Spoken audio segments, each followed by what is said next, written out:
সুসংবাদ বন্ধুরা, সুখবর। পঞ্চায়েতের নির্বাচনের পরই রাজ্যে 10,000 নতুন নিয়োগ করা হবে। যারাই বেকার রয়েছে তোমাদের জন্য সুখবর, ত্রিপুরা রাজ্যের বেকারদের জন্য। বন্ধুরা, ভিডিওটা ভালো লাগলে বন্ধুদের মাঝে অবশ্যই শেয়ার করে দেবে লাইক দিয়ে। যারা নতুন ভিউয়ার্স রয়েছে অবশ্যই সাবস্ক্রাইব করে রাখবে তোমাদের প্রিয় YouTube channel Indian army dream. আজকের নিউজের মধ্যে বিস্তারিত কি বলা হয়েছে তোমরা পুরো ভিডিও দেখতে থাকো। এসো সুসংবাদ, পঞ্চায়েত নির্বাচনের পরেই রাজ্যে 10,000 নতুন নিয়োগ। মুখ্যমন্ত্রী আজকের ফরিয়াদ স্টাফ রিপোর্টার। 7 জুলাই রথযাত্রার উৎসবের আবহে সুসংবাদ রাজ্যের উৎসাহী বেকার যুবক যুবতীদের জন্য। কর্মসংস্থান বৃদ্ধি করার লক্ষ্যে আরও একটি উল্লেখযোগ্য পদক্ষেপ নিয়েছে রাজ্য সরকার। আসন্ন পঞ্চায়েত নির্বাচনের পরপরই শিক্ষিত বেকার যুবকদের জন্য 10,000 এর অধিক চাকরি প্রদানের পরিকল্পনা নিয়েছে রাজ্য সরকার। মুখ্যমন্ত্রী প্রফেসর ডাহ মানিক সাহার নেতৃত্বে এই বলিষ্ঠ সিদ্ধান্ত নেওয়া হয়েছে, যিনি যুবকদের কল্যাণে তার প্রতিশ্রুতি পালন করে চলেছেন।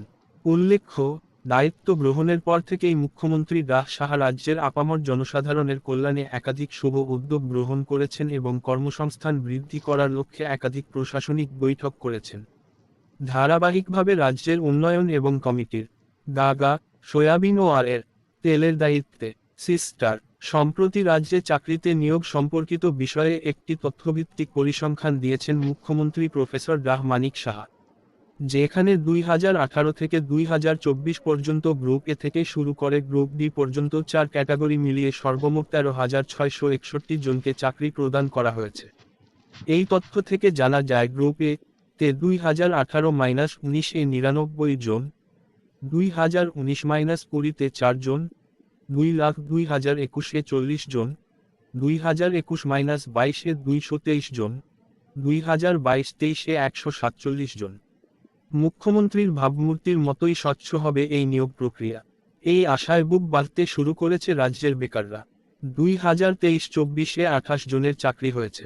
গ্রুপ বি তে 2018-19 এ 1 জন, 2019-20 তে 3 জন, 2020-21 এ 4 জন, 2021-22 এ 16 জন, 2022-23 এ 77 জন, 2023-24 এ 7 জনের চাকরি হয়েছে। গ্রুপ সি তে 2018-19 এ 986 জন, 2019-20 তে 965 জন, 2020 জন, 2022-21 এ 629 জন, 2021-22 এ 2,699, 23 এ 5,044 জন, 2023-24 এ 1,966 জনের চাকরি হয়েছে। এছাড়া গ্রুপ ডি তে 2018-19 এ 100 জন, 2019-20 তে 174 জন, 2020-21 এ 121 জন, 2021-22 এ 134 জন, 2022-23 এ 116 জন, 2023-24 এ 78 জনকে চাকরি প্রদান করা হয়েছে। রাজ্যের সার্বিক অগ্রগতি এবং যুবকদের কর্মসংস্থানের জন্য বরাবরই সচেষ্ট রয়েছেন মুখ্যমন্ত্রী ডাহ সাহা। বিভিন্ন দপ্তরে বকেয়া থাকা চাকরির অফারগুলি প্রদানের কাজ ত্বরান্বিত করার জন্য সংশ্লিষ্ট আধিকারিকদের নির্দেশ দিয়েছেন তিনি। এর পাশাপাশি পঞ্চায়েত নির্বাচনের পরই ত্রিপুরা পুলিশ, জেআরবিটি এবং স্পেশাল এক্সিকিউটিভ পদ সহ প্রায় 10,000 চাকরির অফার ছাড়ার উদ্যোগ নিয়েছে সরকার।